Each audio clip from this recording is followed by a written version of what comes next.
Chegando aí para você mais uma pesquisa fresquinha que nós vamos colocar aqui no nosso canal Teólogo na Net. E para você que já é inscrito, continue conosco, mantenha-se aqui, porque a cada momento estamos trazendo mais pesquisas que têm o intuito de enriquecer os conhecimentos bíblicos. Para você que ainda não é inscrito em nosso canal, não deixe de se inscrever. Isso! Faça a sua inscrição, dê um clique, porque isso vai nos ajudar bastante. E todos não deixem também aí de colocar um like, uma curtida aí nesse vídeo, porque isso só nos inspira a continuar postando esses maravilhosos vídeos das pesquisas bíblicas. Taca na tela, bora aumentar os nossos conhecimentos. No princípio, Deus criou os céus e a terra, e essa era sem forma e vazia. Mas o Criador deu forma a todas as coisas através de sua destreza e poder. Ele teve um sonho, o qual era habitar em meio à sua magnífica criação, e assim o fez. Toda a tarde vinha conversar com o homem que tinha criado. Porém, o círculo de comunhão foi quebrado por causa do pecado. Buscando habitar em meio à sua criação, o Criador começou a procurar meios para morar entre o que havia feito.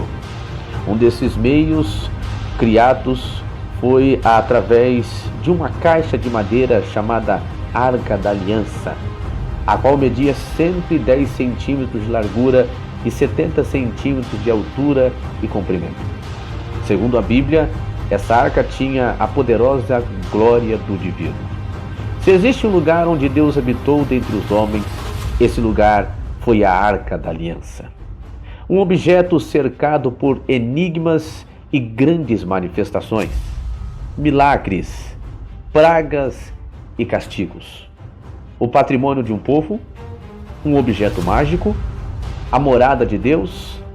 Aonde estaria a Arca da Aliança? Mitos e verdades.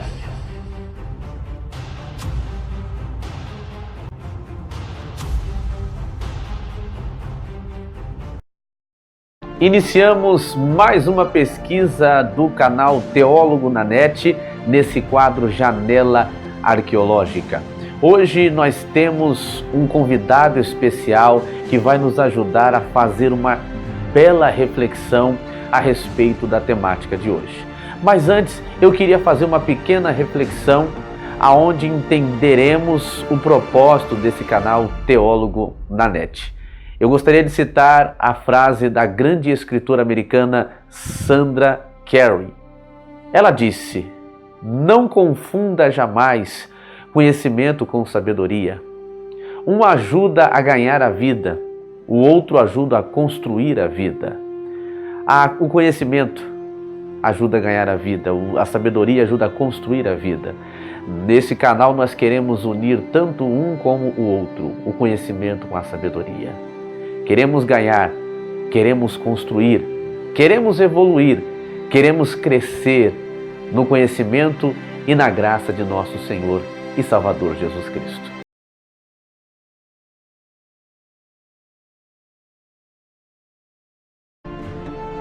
Graça e paz, irmãos, tudo bem? Me chamo Lucas, sou ministro de louvor na Igreja do Jardim Macedônia, na Igreja Internacional da Graça do Jardim Macedônia, e a convite do irmão Tiago, estou aqui nesse quadro do Janela Arqueológica para nós estarmos conversando um pouquinho sobre a Arca da Aliança. Espero que nós possamos estar trocando algumas informações e crescermos a cada dia mais no conhecimento do Senhor. A Arca da Aliança. Como essa arca era construída?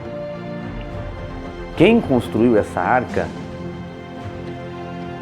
Como foi a direção dada a Deus para que essa arca fosse construída? O nosso convidado vai nos ajudar a entender melhor estas questões. Vamos então à entrevista. A Arca da Aliança, assim como descrita na Bíblia, ela era um objeto, na verdade o objeto, no qual era contido a tábua, ou as tábuas dos 10 mandamentos, e também sobre alguns objetos considerados sagrados dentro dela. Ela era usada como arma de guerra e também como um local onde Deus se comunicava com o seu povo. Seria praticamente o resumo em si, seria esse mesmo, do que seria a Arca da Aliança. O povo de Israel, ele era um povo totalmente pagão. Podemos ver isso, né, na adoração de outros deuses, quando é dado os 10 mandamentos a eles, né? Pegamos lá, não farás outros deuses diante de vós. Então, se ele dá aquele mandamento é porque havia algo no meio deles que eram assim. Eles vieram do Egito. Então Deus já deixa bem específico para eles. Então o que será que mudou que fizeram eles ter tanto temor pela Arca da Aliança? Primeiro, porque foi revelado a eles por Deus através de Moisés, né, no monte. Eles ouviram e viram a voz de Deus naquilo. Então eles tiveram aquele temor em si. E logo também pela grande importância, né? Tanto que eu até citei no começo, que dentro dela tem alguns objetos considerados preciosos. Temos a Tábua dos 10 Mandamentos, também citado lá em Hebreus, no capítulo de número 9, versículo de número 4. Temos também um pote, um vaso, né, uma tradição rabínica, o maná, no qual Deus alimentou o povo. E também temos a vara, o cetro de Arão, e por último, o cetro de Arão e assim a Tábua dos 10 Mandamentos. Então, para eles, aquilo era considerado totalmente de extrema importância. Era a revelação de Deus para ele naquele momento. Então, Moisés, ao ver Moisés ser ascendido ao Monte Sinai, né, ser chamado por Deus ao Monte Sinai, ter aquela terrível visão, né, quando eles tinham se consagrado por Deus, e ver Moisés trazendo aquilo para eles, já colocou assim um temor, e essa foi a importância para eles, né, essa revelação de Deus sobre ele. Porque assim, se você pegar no contexto, milagres aconteceram no Egito, as 10 pragas. Só que aquilo não foi suficiente para eles, porque nós vemos que os magos conseguiram fazer também, tirando os finais. Só que mesmo assim, se você pegar em Êxodo, Deus ainda fala assim, esse povo ainda não acredita em mim, mas eles vão acreditar porque eu vou mostrar que eu sou com você, eles vão ver eu falando com você. Então é esse que é o maior motivo disso, é essa revelação nacional que o povo de Israel tem. Por isso esse temor, essa importância que eles dão à Arca da Aliança. Vemos como Deus deu a direção para Moisés construir essa arca que simbolizava a presença do Deus poderoso, de Yahvé, do Deus de Israel no meio do seu povo. Mas como essa arca começou a fazer parte da vida de Israel em suas jornadas, em suas batalhas? Como eram as manifestações dessa arca, a qual se tornou um dos ícones mais importantes do povo de Israel? O nosso convidado vai nos ajudar a nos aprofundarmos ainda mais nessas questões. Vamos a mais uma parte da entrevista.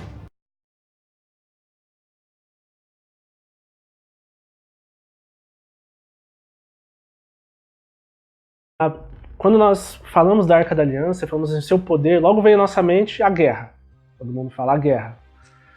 Só que se você analisar lá no livro de Josué, logo depois da ascensão de Moisés, ou o que aconteceu com Moisés, vemos coisas também simples, se formos comparar ao que acontecia. Os sacerdotes estão carregando a Arca da Aliança, e ao chegar no Jordão, eles pisam com o pé lá, eles pisam, né, acabam pisando, e as águas se abrem. Então eles passam no meio daquilo, e aí depois, logo depois que eles se retiram, que o último sacerdote ultrapassa, ele se fecha. Então nós vemos um milagre igual ao que aconteceu praticamente no Mar Vermelho, com Moisés. Então vemos que não era só no contexto de guerra também, mas também no contexto do cotidiano, no andar deles, Deus estava ali. Então a gente acha que só, não, Deus só se aparecia para eles quando era guerra. Veio o inimigo, Deus aparece. Não, mas era no cotidiano, né? Até mesmo em coisas, digamos, pequenas, menores. Mas agora também no contexto de guerra, vou usar a que é a mais famosa e que também é mais gloriosa. Temos também na conquista de Canaã e também na de Jericó, nas muralhas, né? Vemos que eles não fizeram nenhuma força para derrubar as muralhas de Jericó. Estão lá os sacerdotes carregando a Arca da Aliança e rodeando, e quando chega o 7º dia, há aquele abalo, eles gritam, e as trombetas, e aí a muralha de Jericó cai, são totalmente destruídas. Então vemos ela ali também num contexto de guerra. Então eles utilizavam isso, era muito importante para eles. Para eles era o próprio Deus, era Deus ali, Deus estava ali, Deus era aquela arca. E podemos ver isso essa é a real importância que eles davam para a Arca da Aliança, né? Eles viam aquilo no contexto do dia a dia, como já foi demonstrado, coisas simples, digamos, no deserto ali, e também no contexto de guerra. Só que também temos que lembrar que tanto na obediência, Deus foi fiel com a sua palavra a eles, como também na desobediência. Então, pulando até um pouquinho desse período de Josué, do povo com aliança, a gente pode ir até o final de Juízes, com o sacerdote Eli, até mesmo ali com o pequeno Samuel, o profeta Samuel, com os filhos, o Eli sendo negligente com os pecados dos seus filhos. E mesmo aí é quando nós vemos a importância também da Arca da Aliança, né? Chamar o Samuel, falar do juízo que seria contra o sacerdote Eli e os seus filhos. Então ele vai, ouve, e fala: eis-me aqui, fala que teu servo ouve, e então professa aquele juízo. Então, até mesmo sobre a condenação, nós vemos também ali a Arca da Aliança. Ela era usada em favor do povo de Israel, sim, mas quando eles tinham uma comunhão com Deus, seguiam seus preceitos, por isso até mesmo as placas dos 10 mandamentos lá dentro, né? Para eles lembrarem: olha, vocês concordaram com aquilo. Lembra que vocês disseram? Sim, nós seguiremos tudo que o Senhor fez. Então, se você não fazer isso, o juízo cairá sobre vocês.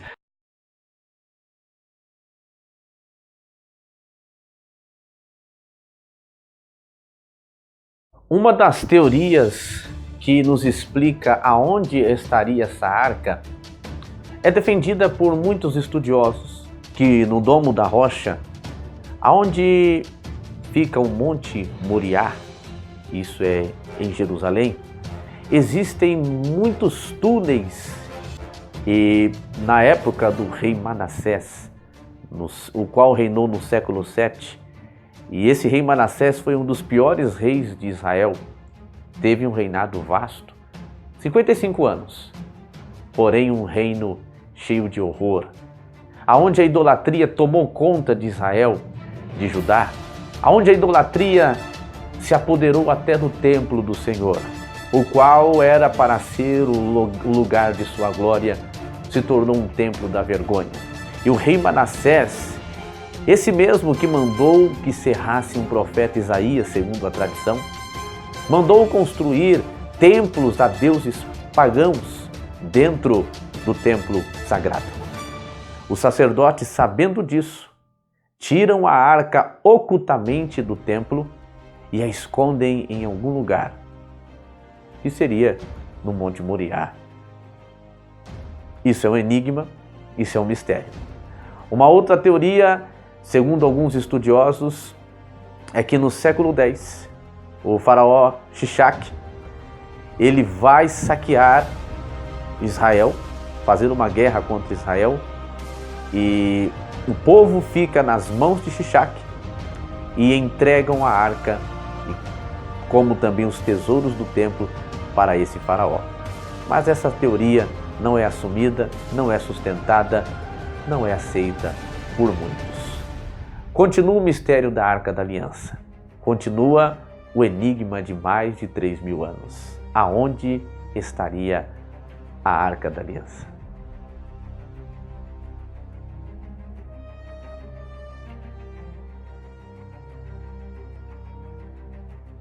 Bom, como tratamos do assunto biblicamente, agora está na hora de tratarmos das teorias.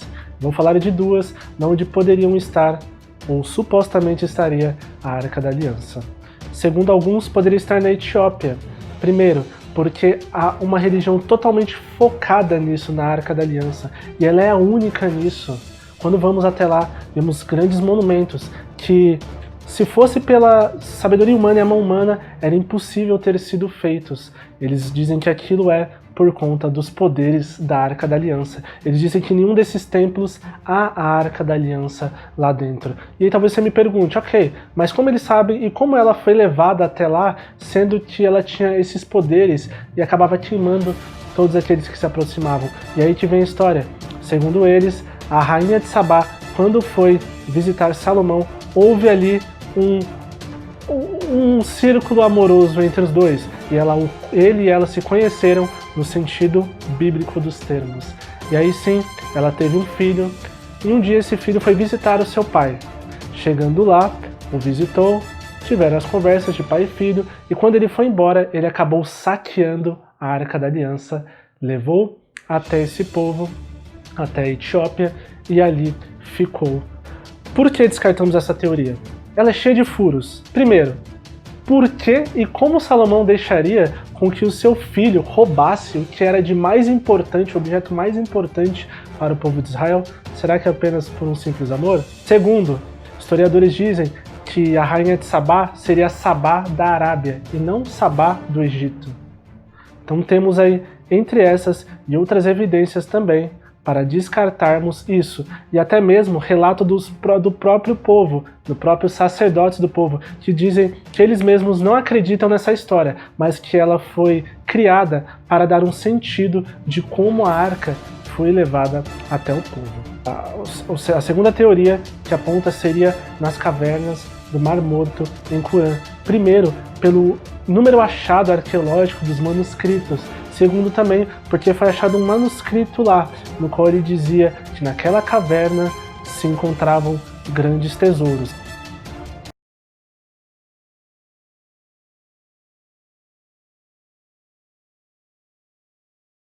Então, irmãos, eu gostaria de agradecer a todos vocês por terem assistido o vídeo até este momento. Fico muito feliz de ter sido convidado pelo irmão Thiago, de estar aqui falando um pouquinho com vocês sobre a Arca da Aliança, no sentido tanto bíblico, também quanto no sentido de algumas teorias. Vimos que elas são bem até engraçadas. Tem algumas evidências, mas nunca podemos descartar a evidência bíblica, que é a principal. E também para convidar vocês para que eu estarei presente aqui mais uma vez neste projeto, dessa vez apresentando um pouquinho, tanto eu quanto o professor Thiago, sobre a Arca de Noé. O que é a Arca de Noé? Qual o seu significado? Será que realmente há evidências para o dilúvio universal, para a Arca em si? Espero vocês até lá e que nós possamos a cada dia mais estar crescendo no conhecimento de Deus. Amém.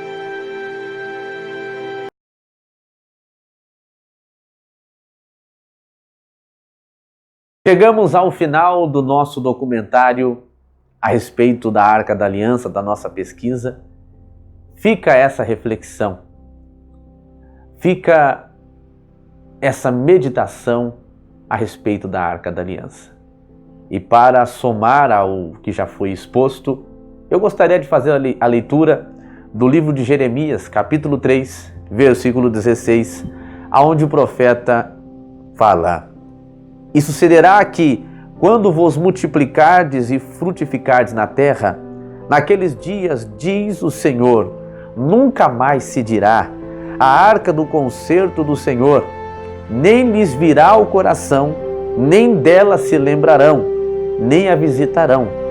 Isso não se fará mais." A Arca da Aliança, ela foi algo simbólico, ela foi algo passageiro. Cristo é superior à Arca da Aliança. Cristo é aquele que mantém a presença de Deus entre nós. Cristo é aquele que vai à guerra à nossa frente. Cristo é aquele que nos dá a direção da onde devemos andar, aonde devemos pisar, quem devemos seguir, o que devemos fazer. A nossa arca é Jesus. A nossa arca sempre será o Cordeiro de Deus, a manifestação genuína, a materialização genuína da presença de Deus entre os homens. O nome Emanuel deixa entender que Ele é aquele que fez Deus habitar entre nós. Até o próximo documentário. Um abraço a todos, bons estudos, vamos crescer na graça e no conhecimento.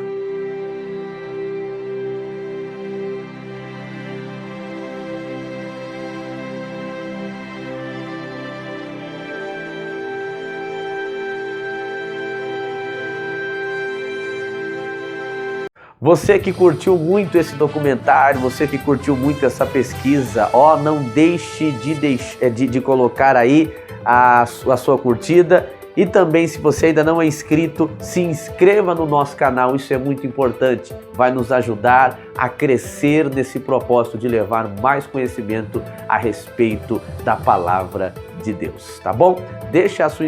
Faça a sua inscrição, deixa o seu like. Até o próximo documentário, até a próxima pesquisa.